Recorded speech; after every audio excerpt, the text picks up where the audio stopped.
महाराष्ट्र के मुख्यमंत्री देवेंद्र फडणवीस ने महाराष्ट्र का बजट पेश कर दिया है। इंफ्रास्ट्रक्चर के साथ साथ किसानों और महिलाओं के लिए खास तौर पर इस बजट में ध्यान दिया गया है। इस वीडियो में हम आपको थोड़ा विस्तार से बताने जा रहे हैं कि क्या है खास इस बजट में।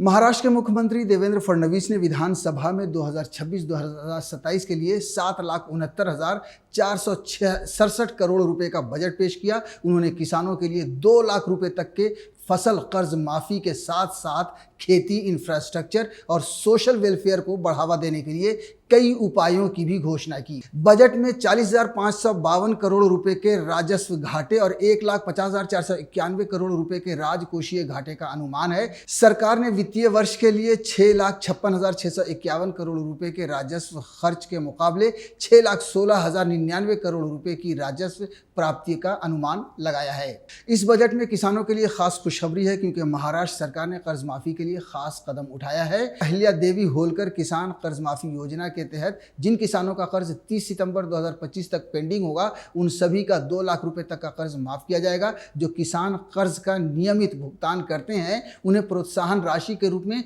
50,000 रुपए दिए जाएंगे। इतना ही नहीं, महिला किसानों को आर्थिक रूप से मजबूत बनाने के लिए सरकार कुछ खास कदम उठाने जा रही है। बजट पेश करते हुए मुख्यमंत्री देवेंद्र फडणवीस ने कहा कि इस साल को महिला किसानों को इंटरनेशनल ईयर घोषित किया गया है। इस मौके पर महिला चरवाहों, मुर्गी और बकरी पालन करने वाली महिला किसानों के लिए खास इंसेंटिव प्रोग्राम लागू करेंगे। इससे उन्हें आर्थिक मदद मिलेगी। महिला किसानों का सशक्तिकरण करने के साथ साथ महिलाओं के विकास के लिए भी सरकार जोर देगी, जिसके लिए लाड़की बहन योजना जारी रहेगी। रकम बढ़ाने की बात भी बजट में है।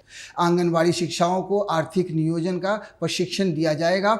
इस साल 25 लाख और लखपति दीदी बनेंगी। इस बजट में सरकार स्वास्थ्य सेवाओं के विस्तार पर भी जोर दे रही है, जिसके लिए शहरी स्वास्थ्य आयुक्तालय का प्रस्ताव है। नागपुर में महाराष्ट्र सार्वजनिक स्वास्थ्य संस्थान बनेगा जो एम्स और IIM की तर्ज पर काम करेगा। गायों में कैंसर, मधुमेह और हृदय रोगों की जांच के लिए 4,500 करोड़ रुपए की योजना है। महाराष्ट्र डिजिटल हेल्थ टेक्नोलॉजी से डिजिटल हेल्थ इन्फो सिस्टम विकसित होगा।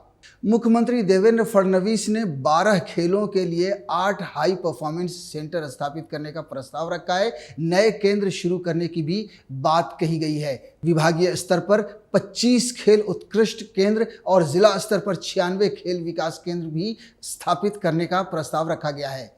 मुंबई में मेट्रो का जाल बनता जा रहा है। लोगों की सुविधाओं के लिए और विकास के लिए सरकार इंफ्रास्ट्रक्चर पर खास ध्यान दे रही है। अंडरग्राउंड मेट्रो कॉरिडोर पर 23,487 करोड़ रुपए खर्च होंगे।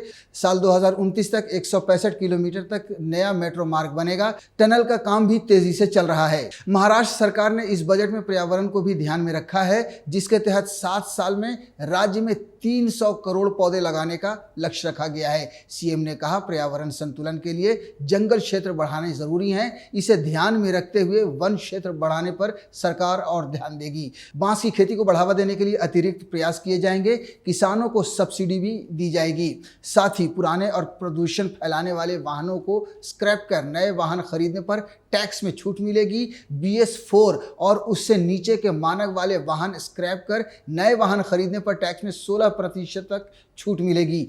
इस बजट में सरकार ने स्मारक का विकास करने पर भी जोर दिया है। और आपको बता दें कि बजट पेश करने के दौरान विधायकों ने अजित दादा पवार अमर रहे के नारे लगाए। दिवंगत वित्त मंत्री अजित पवार को बजट समर्पित करते हुए मुख्यमंत्री ने ऐलान किया कि उनके सम्मान में एक स्मारक बनाया जाएगा। साथ ही उनके नाम से एक पुरस्कार की भी घोषणा की गई। इसके अलावा महात्मा ज्योतिबा फुले की 200वीं जयंती जो 11 अप्रैल को है, उस पर खास कार्यक्रम होंगे। उनके जन्म स्थान पर स्मारक बनेगा।